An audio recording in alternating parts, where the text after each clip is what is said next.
नमस्कार। नमस्कार, मैं हूं आशुतोष। आप देख रहे हैं the talk point. Talk point में आज बात करने वाले हैं कि क्या ईरान वाकई अगला हिरोशिमा बन सकता है। क्या ट्रंप का अगला कदम दुनिया को हिला देगा। अगर आप ऐसे ही बेबाक अंतर्राष्ट्रीय विश्लेषण चाहते हैं तो अभी सब्सक्राइब करें द टॉक पॉइंट, क्योंकि यहाँ सिर्फ खबरें नहीं, हकीकतें खुलती हैं। बेल बेल आइकन दबाएं, बिल्कुल ना भूलें, और हमारा यूट्यूब चैनल सब्सक्राइब करें। चलिए बात करते हैं आज की सबसे बड़ी खबर की, जिस खबर से दुनिया हिल गया। ईरान और इजराइल के बीच तेज होते हुए युद्ध, शरीके हालातों के बीच अमेरिका के पूर्व राष्ट्रपति डोनाल्ड ट्रंप का एक खतरनाक बयान सामने आया है, जिसने अंतर्राष्ट्रीय मंच पर सनसनी फैला दी है। उन्होंने स्पष्ट रूप से कहा है कि बातचीत के लिए बहुत देर हो चुकी है, अगला कदम बड़ा होगा, शायद एक हफ्ता भी न लगे। जो मैं करने वाला हूं वो किसी और को नहीं पता चलेगा, यानी कि किसी को नहीं पता मैं क्या करने वाला हूं। आप समझ सकते हैं इस बयान के क्या मायने हैं, कितनी बड़ी खबर है। दुनिया इस बयान के बाद हिल गई है। और उसके बाद ट्रंप ने जब ये बयान दिया, साथ में ये भी कहा गुड लक। इसका मतलब आप समझ रहे हैं, ईरान को साफ संकेत है। ट्रंप ने यह भी कहा कि अब हम किसी नो को नहीं सुनेंगे। अब ट्रंप किसी नो को सुनने वाले नहीं है। यह बयान तब आया है जब ईरान और इजराइल के बीच तनाव चरम पर है। दोनों देशों के बीच लगातार मिसाइलें, ड्रोन, हवाई हमलों का आदान प्रदान हो रहा है। पश्चिम एशियाई एक बड़े युद्ध के मुहाने पर खड़ा हुआ है, और ऐसे वक्त में अमेरिका की रणनीतिक भूमिका पर दुनिया की नजरें टिकी हैं। डोनाल्ड ट्रंप के शब्दों में साफ झलकता है कि अमेरिका अब कोई निर्णायक कार्रवाई कर सकता है।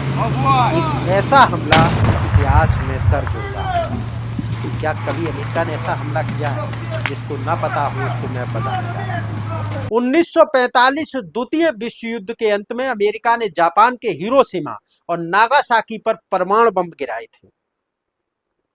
6 अगस्त को हिरोशिमा पर और 9 अगस्त को नागासाकी पर। किसी को कुछ नहीं पता था। दोनों हमलों में लगभग 2 लाख लोग मारे गए थे और दुनिया को अमेरिका की शक्ति का संदेश भी दिया गया। क्या 2025 में अमेरिका फिर वही संदेश देना चाहता है? ट्रंप ने यह भी दावा किया है कि ईरान ने व्हाइट हाउस को बातचीत के लिए प्रस्ताव भेजा था, लेकिन अब देर हो चुकी है। यह ट्रंप का कहना है कि उसने प्रस्ताव भेजा, लेकिन प्रस्ताव भेजने में काफी देर हो चुकी है। इसके साथ ही उन्होंने यह भी स्पष्ट किया कि एक हफ्ते पहले और आज की स्थिति में बहुत अंतर है, जब कुछ बड़ा होगा। किसी को नहीं पता कि मैं क्या करने जा रहा हूं। ईरान को सीधा धमकी, अब बातचीत नहीं, सीधी कार्रवाई। इजराइल के पक्ष में सैन्य हस्तक्षेप ताकि अमेरिका की पकड़ बनी रहे। ये बहुत रणनीतिकार बातें चल रही हैं।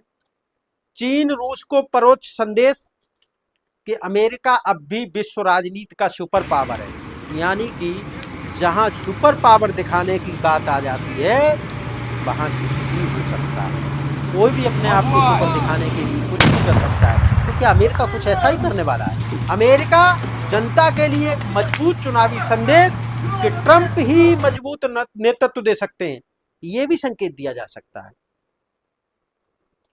डोनाल्ड ट्रंप का यह बयान महज बयान नहीं, बल्कि एक रणनीतिक चेतावनी, एक वैश्विक संकेत और शायद एक युद्ध पूर्व ऐलान। क्या ईरान वाकई हिरोशिमा बन सकता है या अमेरिका से सत्ता वापसी की भूमिका तैयार करता है? ये वो सवाल जो आम लोगों के जहन में। लेकिन फिलहाल जो देश और दुनिया में बमबारी चल रही है, मिसाइलें, बैलिस्टिक मिसाइलें भेजी जा रही हैं। कभी घर में बैठ के जब महाभारत देखा करते थे तब इस तरीके के दृश्य देखने को मिलते थे जो काल्पनिक थे, लेकिन आज की पीढ़ी इन वीडियो को, इन चित्रों को वास्तविकता में देख रही है। एक मिसाइल इधर से जाती है तो दूसरी मिसाइल उधर से आती है, बीच में होता है धमाका। तो क्या अमेरिका भी यही धमाका करने वाला है? और इंडिया का क्या रोल होगा, ये भी देखने वाली बात है। लेकिन चीन और रूस ने चेतावनी दी है कि हम पीछे नहीं हटेंगे। लेकिन भारत शांत है। इस शांति का बहुत बड़ा संकेत है, क्योंकि भारत भी किसी से कम नहीं। भारत माता की जय।